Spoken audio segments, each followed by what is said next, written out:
Good morning and welcome to another edition of Bible study. 1 Samuel chapter 22, verse 6. Saul learned that David and his soldiers had been located. Saul was sitting under the tamarisk tree on the hill of Gibeah, spear in hand, with all his servants waiting on him. He said to them, "Listen up, Benjaminites. Will Jesse's son give fields and vineyards to each and every one of you? Will he make each one of you commanders of units of 1,000 men or commanders of units of 100? Is that why all of you have conspired against me? No one informed me when my son made a covenant with Jesse's son. Not one of you is concerned about me or informs me when my own son gets my servant against me in an ambush. But that's what has happened today." Doeg the Edomite, who was standing with Saul's servants, responded, "I saw Jesse's son go to Ahimelech, Ahitub's son at Nob. Ahimelech questioned the Lord for David and gave him provisions as well as the sword of Goliath the Philistine. The king then sent for the priest Ahimelech, Ahitub's son, and all his extended family, who were priests at Nob. All of them came to the king. "Listen here, son of Ahitub," Saul said. "Yes, sir," he replied. Saul said to him, "Why have you conspired against me, you with Jesse's son, giving him food and a sword and questioning God for him so that he is now against me, waiting in ambush, which is what has happened today?" Ahimelech answered the king, "Out of all your servants, who is as trustworthy as David? He is the king's son-in-law, does whatever you ask, and is well respected in your house. Was that the first time I questioned God for him? Of course not. But please, the king shouldn't accuse me, his servant, or anyone in my father's household of any wrongdoing, because your servant knew nothing whatsoever about this matter." But the king said, "You will be executed, Ahimelech, you and all of your father's household." The king ordered the guards waiting on him, "Go ahead and kill the Lord's priests because they joined up with David too. They knew he was on the run but didn't inform me." But the king's servants were unwilling to lift a hand to attack the Lord's priests. The king then ordered Doeg, go attack the priests." So Doeg the Edomite went and attacked the priests, killing 85 men who wore the linen priestly vests that day. He put the whole priestly city of Nob to the sword, men and women, children and infants, even oxen, donkeys, and sheep. But one of the sons of Ahimelech, Ahitub's son, escaped. His name was Abiathar, and he fled to David. Abiathar reported to David that Saul had slaughtered the Lord's priests. David told Abiathar, "That day, when Doeg the Edomite was there, I knew that he would tell Saul everything. I am to blame for the deaths in your father's family. Stay with me and don't be afraid. The one who seeks my life now seeks yours too, but you'll be safe with me." Yeah. Interesting chapter. What do you think? I will tell you that this happened in the verses we read last time, that whenever Saul refers to David as Jesse's son, I think it's supposed to be a kind of an insult, as if he can't be bothered with remembering David's name. I think it could also be played a little bit for comedy, that Saul keeps going, "What about what's his name?" Who keeps, I keep trying to kill. Clearly he knows David's name, but he's insulting him by calling him the son of Jesse. That he's like so beneath him, he can't be bothered to remember his name. So to sum this up, because Mhm. I'm a little confused with all these people in here. Saul is mad that David escaped, so he takes retaliation against Yeah, if he can't somebody. catch David, he'll catch all these priests, to punish David. And are the priests related to David? That all these priests that he kills, are they relatives, or are they just not just priests, but are they? No, they were the priests. The priests gave David food and the sword of Goliath and helped him escape. And So yeah, they're not related, but they're kind of it's like killing Samuel Mudd for setting John Wilkes Booth's leg or something. It's like, Okay, which didn't happen, but he did go to jail. okay, He's punishing people for helping David. Yeah. okay, all right, thank you. My interpretation, he's playing on David's sympathies, it kind of like in a movie where the villain is like, I'll keep killing people on the hour until you release the hostages or whatever it is, right? Okay, thanks. Yeah, thanks, Leslie. It is hard with all of these names. Yeah. They all have AHI Mhm. as their the first three letters, or ABI. Okay. And I admit I'm not pronouncing DOEG properly, but I don't know how to pronounce it. So I'm just guessing. Doug. Doeg or Doeg, I don't know.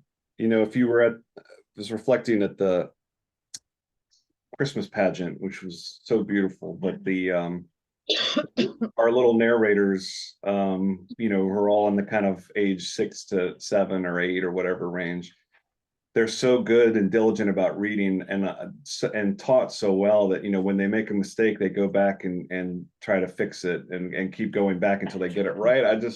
It just warms my heart because we kind of lose that in adulthood. We just kind of make a mistake and power through it, but the kids are determined to get the That's words right. right that they're struggling with. Yeah, except Messiah.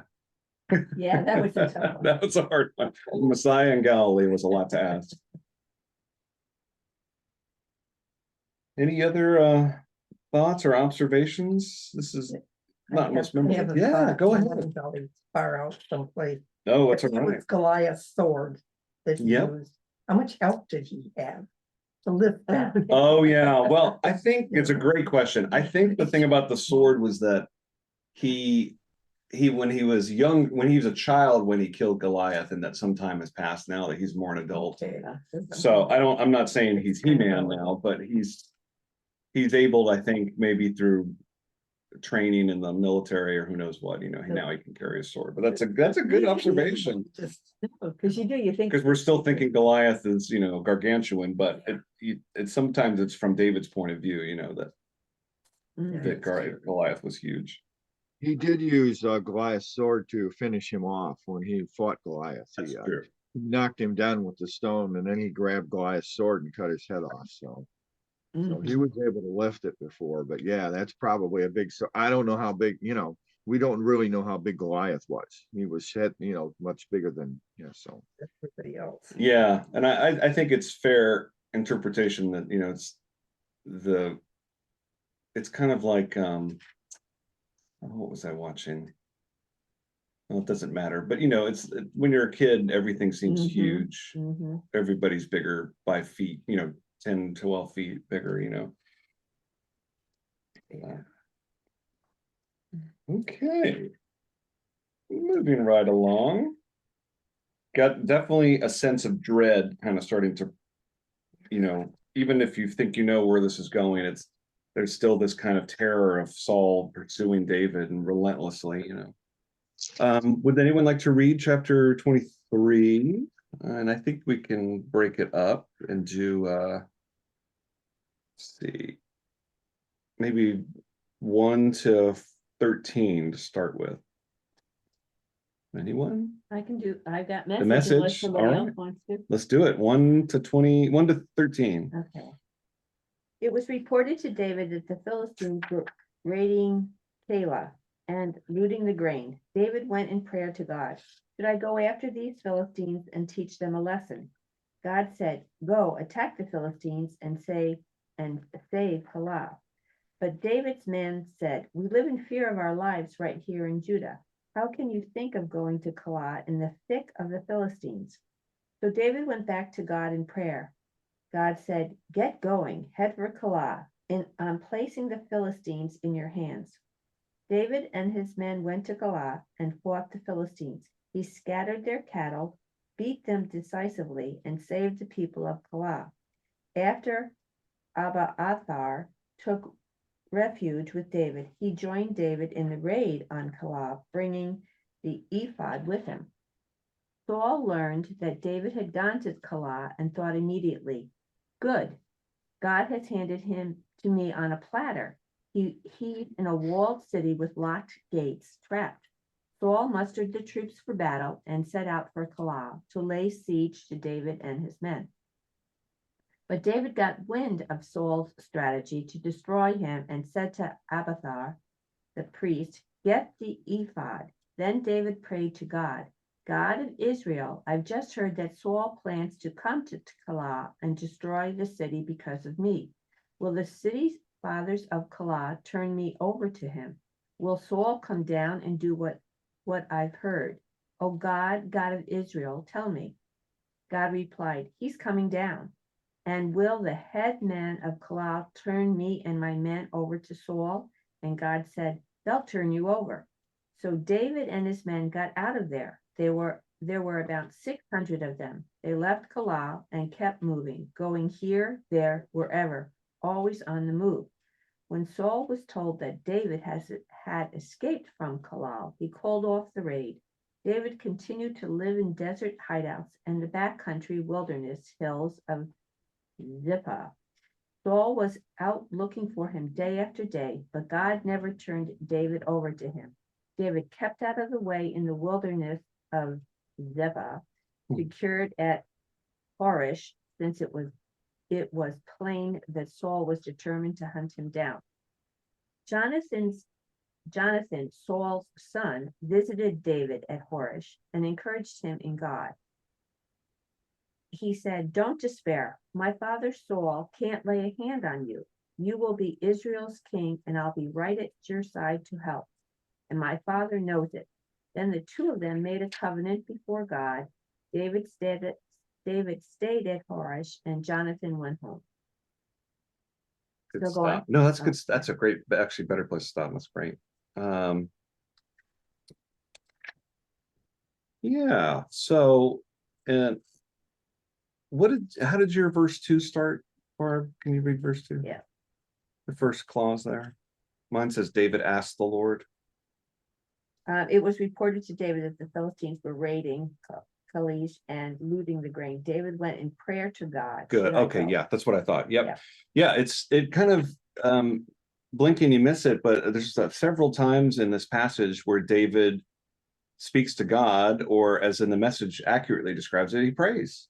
And Mhm. I think that's a characterization of what sets David apart, particularly from Saul. Saul. Is that when he is at a loss, or feeling the heat, Mhm. quite literally, he calls upon God through prayer. What should I do? Should I go and fight? Should I stay? Should I Mhm. keep this city at, I don't think it's a condemnation of the city for not wanting to protect them. I think everything's been set up by the previous chapter to say this is exactly what's going to happen. It's more about David realizing that he's a threat for other people, as he sticks around, as long as he exposes them, and that by continuing to flee, he might actually save some lives. Very cinematic, I feel like, this kind of chase, Mhm. and this idea of people kind of housing the criminal, so to speak. It's really amazing. But it's important that David prays. In fact, there's a blurb here in the Common English Bible. It says, "It's characteristic of the books of Samuel that God does not intervene directly and dramatically in the course of events. Yet it is clear that human action alone isn't the determiner of outcomes. David has a strong sense of partnership with divine providence. Although an extremely capable warrior and leader, he constantly consults with God, seeking to determine the divine will as he chooses his course of action. David's sense of partnership with God's will contrasts with Saul's self-serving obsession with his own ends. In Samuel 23:2-4, the Hebrew verb indicates prayer and petition, ask or inquire. David submits his own decisions in prayer to God. In 1 Samuel 23, verses 10-11, David uses the mediation of Abiathar the priest to help discern God's will.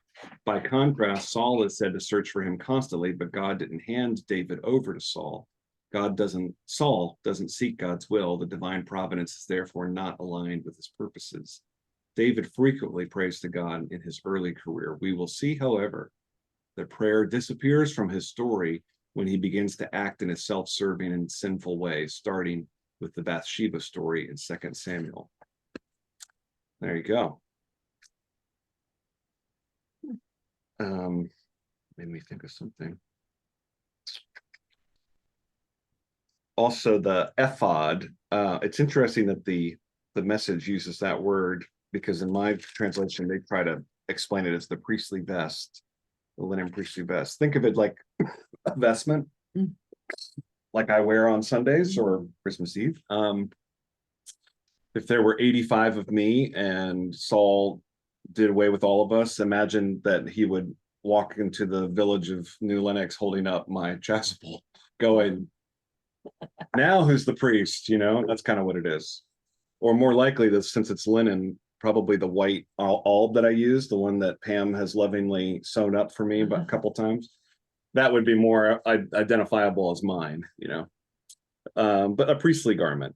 But actually, you know, now I think of it, the chasuble is a better example because that is reserved for priests and bishops. That's the thing that looks like a tablecloth that I wear Mhm. during a Eucharist. Yeah.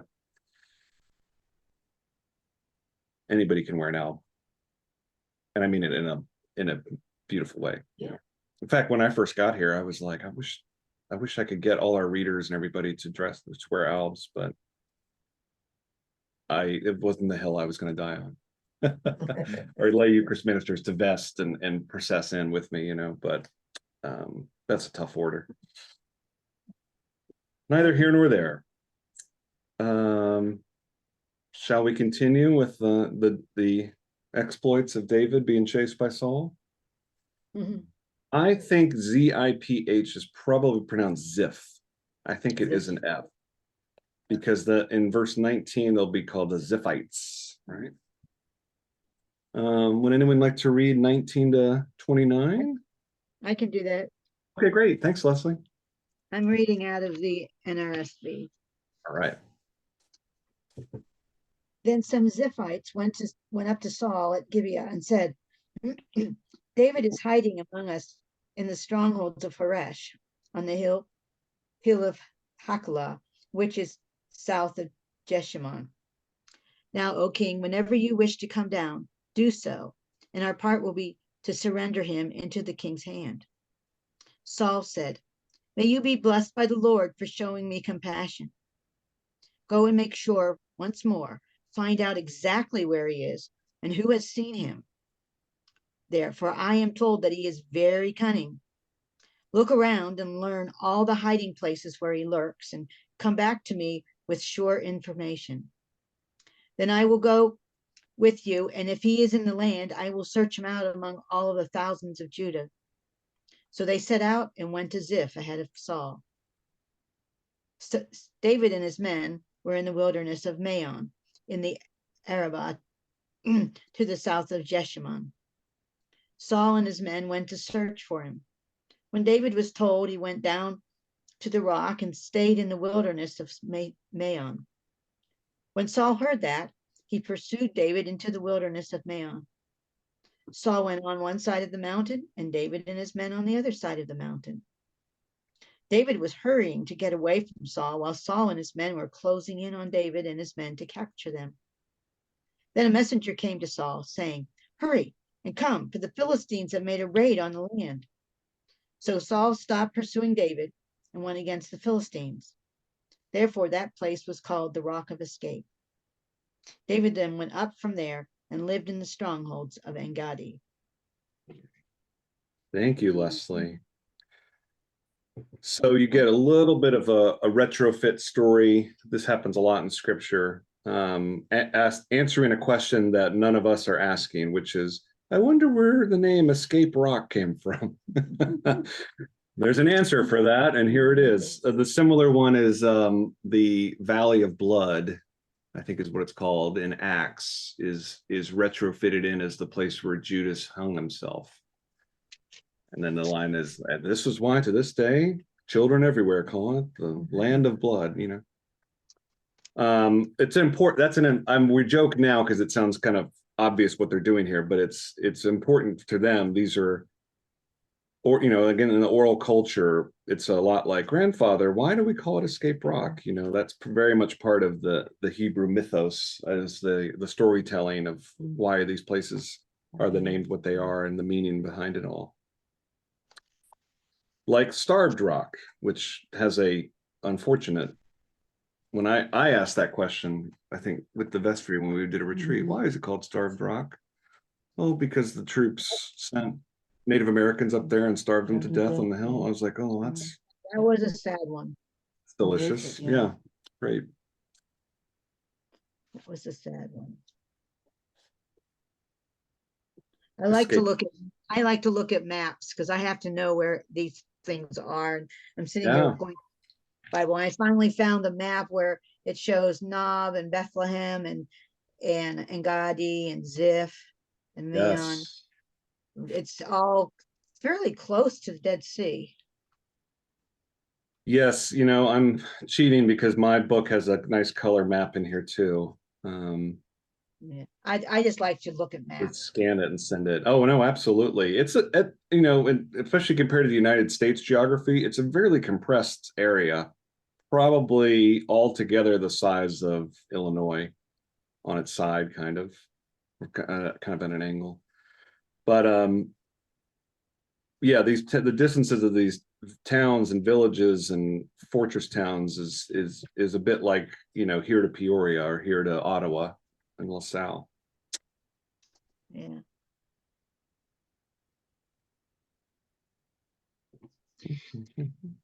I thought it was interesting that the Philistines kind of came to David's rescue. Good observation. Yes. He had just How been the worm spending has turned. he also had just spent some time with the Philistine king, and Yep. Saul's in hot pursuit, and all of a sudden the Philistines come to David's rescue. Yeah. Little pre-foreshadowing, or maybe some of the Christ story is a bit of an echo. Look, he dines with sinners. Always looking for the connection of Jesus to David in some ways. And so here it is. It's, even the Philistines, Saul's mortal enemies, are warming up to him too. Probably a little bit of fear too, since if he killed Goliath, God knows what else he's capable of. And that he's got this Yahweh on his side is probably something that's a little frightening to them too. Yeah. And later, the alliance between David and the Philistines becomes even more apparent. Mounts, exactly. I think it's worth getting into 24 because this is kind of a interesting turn. The drama, this really is playing out very, like I said, cinematically. Why don't I read from Robert Alter's translation? Let's see what we get here. Chapter 24. And it happened when Saul turned back from the Philistines that they told him, saying, look, David is in the wilderness of En Gedi. And Saul took 3,000 picked men from all Israel, and he went to seek David over the rocks of the wild goats. And he came to the sheepfolds along the way, and there was a cave there. Saul went in to relieve himself, while David and his men were sitting in the far end of the cave. And David's men said to him, here is the day that the Lord said to you, look, I am about to give your enemy into your hands, and you may do to him whatever seems good in your eyes. And David rose and stealthily cut off the skirt of the cloak that was Saul's. And it happened then that David was smitten with remorse because he had cut off the skirt of the cloak that was Saul's. And he said to his men, the Lord forbid me that I should have done this thing to my master, the Lord's anointed, to reach out my hand against him, for he is the Lord's anointed. And David held back his men with words and did not let them rise against Saul. And Saul rose from the cave and went on the way. And David then rose and came out of the cave and called after Saul, saying, my lord the king. And Saul looked behind him, and David knelt his face to the ground and bowed down. And David said to Saul, why should you listen to people's words, saying, look, David seeks to harm you? Look, this day your eyes have seen that the Lord has given you into my hand in the cave, and they meant to kill you. And I had pity for you and said, I will not reach out my hand against my master, for he is the Lord's anointed. And my father, see the skirt of your cloak in my hand, for when I cut off the skirt of your cloak and did not kill you, mark and see that there was no evil or crime in my hand, and I did not offend you. Yet you stalk me to take my life. Let the Lord judge between me and you, and the Lord will avenge me of you, but my hand will not be against you. As the proverb of the ancients says, from wicked men does wickedness come forth, but my hand will not be against you. And whom has the king of Israel come forth? After whom are you chasing? After a dead dog? After a single flea?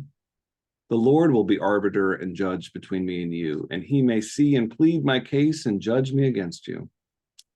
And it happened when David had finished speaking these words to Saul that Saul said, is this your voice, my son, David? And Saul raised his voice and wept. And he said to David, you are more in the right than I, for it is you who requited me good, whereas I requited you evil. And you told today how you wrought good with me, when the Lord delivered me into your hand and you did not kill me. For if a man finds his enemy, does he send him off on a good way? The Lord will repay you for good for what you have done for me this day. And so look, I know that you will surely be king, and the kingship of Israel will stay in your hands. And now swear to me by the Lord that you shall not cut off my seed after me, and that you shall not blot out my name from my father's house. And David swore to Saul, and Saul went home, while David and his men went up to the stronghold. Mhm. Hmm. There's a little third act reveal for you. A little bit Shakespearean, in looking backwards, at least from Shakespeare's point of view. Have this dramatic, it's almost like David and Goliath again, you know, except instead of a field, it's a cave. And this could just be my interpretation, but, you know, again, what the precedent that's been set in this book of when someone's evil or perceived as the enemy, they're kind of humiliated in some ways. Think of the hemorrhoids and Bolden and Gold. So what's the most compromising position we can put Saul in? Well, he's crouched down in a cave, relieving himself. Mhm. He's completely vulnerable, you know, and exposed. And that's kind of the symbolism of the cutting of the cloak. And I think, you know, it's just classic. I mean, it's just a classic human story here of David realizing he has the upper hand and then having the mercy and the pity on Saul to do it, which in turn changes Saul's heart, for now at least. What do you all think? I think in some ways it would have been, if David had chosen to kill Saul, it almost would have been easier for Saul, rather than letting him live where he Yeah. now has to like almost go home with his tail between his. Yeah, without his dignity. Yeah. Yeah. Now Yeah. he's been humiliated, and then, you know, he could have been killed. So he's kind of had a brush with death. And then yet he's admitting, I know you're going to be king. Yeah. You know, I get it now. It's a humble moment, Yeah. but in many ways it's too late because he's already kind of made the bed he Mhm. sleeps in.